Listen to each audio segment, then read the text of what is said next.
আসসালামু আলাইকুম। সবাই কেমন আছেন? আশা করি সবাই অনেক ভালো আছেন। আমিও আলহামদুলিল্লাহ ভালো আছি। আজকে আমি আপনাদের একটি মজাদার রান্না করে দেখাবো। তো আমি এখানে মুরগির গিলা, কলিজা এগুলো রান্না করেছি।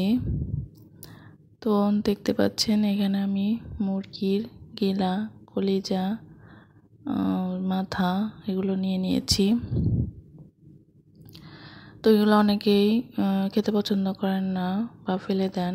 তো আজকে আমি যে রেসিপিটি দেখাবো এভাবে রান্না করলে খুব ভালো লাগবে খেতে। প্রথমে আমি সবগুলো ধুয়ে নিয়েছি ভালোভাবে। এরপর আমি এগুলো ছোট ছোট টুকরো করে কেটে নেব। কেটে আবার আমি ধুয়ে নিব। এখানে আমি 4টা মুরগির গিলা কলিজা নিয়েছি। তো আপনারা ইচ্ছে করলে মুরগি যখন কাটেন বা বাজার থেকে কিনে আনেন তখন এগুলো জমিয়ে রাখতে পারেন ফ্রিজে। তারপর একসাথে এরকমভাবে রান্না করতে পারেন। একদম ভালোভাবে ধুয়ে নিচ্ছি কয়েকবার পানি পাল্টে পাল্টে। এরপর আমি চুলায় কড়াই বসিয়ে এরপর গরম কড়াইয়ে তেল দিয়ে দিলাম। তেলটা একটু গরম হলে আমি এখানে সামান্য রসুন কুচি দিয়ে দিলাম। আমি এখানে পেঁয়াজ, কাঁচামরিচ কুচি করে কেটে রেখেছি। পেঁয়াজ কুচি দিয়ে দিলাম। আমি এখানে একটু বেশি পরিমাণে পেঁয়াজ কুচি দিব। পেঁয়াজটা দেওয়ার পর একটু ভেজে নেব।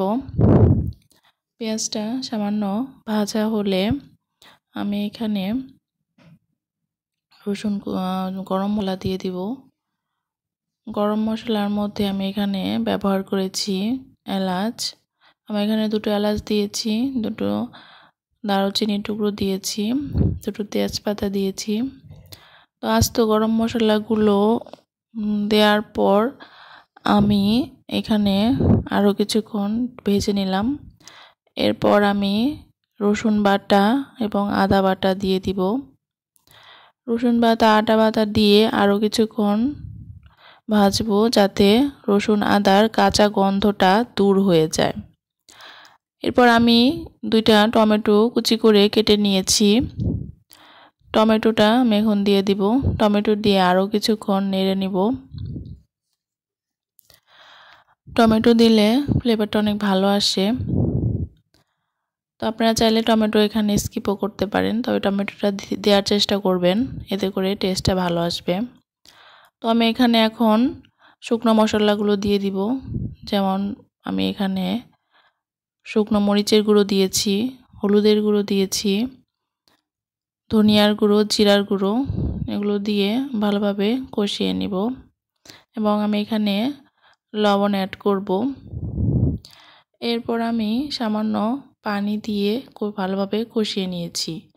কষিয়ে তেল উপরে ওঠার পর আমি এখানে কুচি করে কেটে রাখা আলুর টুকরো দিয়ে দিয়েছি। আলুটা আমি একটু ছোট করে টুকরো করেছি, এতে করে আলুটা খুব ভালো সেদ্ধ হবে এবং এভাবে ছোট টুকরো করলে টেস্টটাও ভালো হয়। আলু দেওয়ার পর আমি এখানে আরও কিছুক্ষণ কষিয়ে নিব। এই তো দেখতে পাচ্ছেন ভালোভাবে কষানো হয়ে গেছে। তো আমি এখানে সামান্য পানি দিয়ে আরও কিছুক্ষণ কষিয়ে নিব যাতে আলুটা মোটামুটি সেদ্ধ হয়ে আসে। আপনি যত ভালোভাবে রান্না করার সময় কষাবেন মশলাটা, রান্নার টেস্টটা তত ভালো হবে। আর মাংস বা যে কোনো মাংস রান্না করলে মশলাটা ভালোভাবে কষালে সেটার টেস্ট অনেক ভালো হয়। তো আমি এখানে ধুয়ে রাখা সেই গিলা কলিজা দিয়ে দিচ্ছি। গিলা কলিজা দিয়ে আমি এখানে একটু নেড়ে আবারও কিছুক্ষণ কষিয়ে নিব। আর আমি এখানে অনেকগুলো কাঁচামরিচ কুচি দিয়ে দিলাম। তো যে যেরকম ঝাল খান সেরকম ঝাল ব্যবহার করবেন। আমি একটু স্পাইসি করে রান্না করছি। এটা একটু স্পাইসি করে রান্না করলে অনেক মজা হয়। এই তো দেখতে পাচ্ছেন কলিজার থেকে অনেক পানি বের হয়েছে। তো এই পানিতেই আমি আরও কিছুক্ষণ কষিয়ে নিব। আমি কিন্তু এখানে কোনো পানি ব্যবহার করিনি। ভালোভাবে কষানো হলে এখানে আমি আরও সামান্য কিছু পানি অ্যাড করে দিব।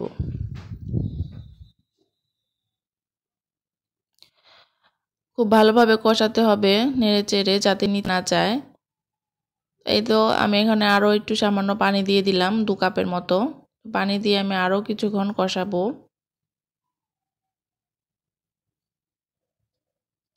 আপনারা খেয়াল রাখবেন যাতে মাংসটা বা গিলা কলিজাটা নিচে লেগে না যায় কষানোর সময়, এতে করে কিন্তু টেস্টটা নষ্ট হয়ে যাবে। বারবার ঢেকে এবং নাড়াচাড়া করে এটা কষাতে হবে, এতে করে টেস্টটা ভালো আসবে। এখন আমি এখানে ঝোলের পানি দিয়ে দিলাম, আমার কষানো হয়ে গেছে। আমি 2 থেকে 3 বার কষিয়েছি। আমি এখানে খুব বেশি পানি অ্যাড করিনি, কারণ আমি রান্নাটা শুকনো শুকনো করে রান্না করব। এই তো দেখতে পাচ্ছেন আলুটা খুব সুন্দর গলে গিয়েছে। আমি খুবই সামান্য পানি ব্যবহার করেছি এবং বলক আসা পর্যন্ত অপেক্ষা করেছি। এখন আমি চুলার আঁচটা একটু বাড়িয়ে বলক আসা পর্যন্ত অপেক্ষা করে এখন আমি ঢেকে কিছুক্ষণ রান্না করব।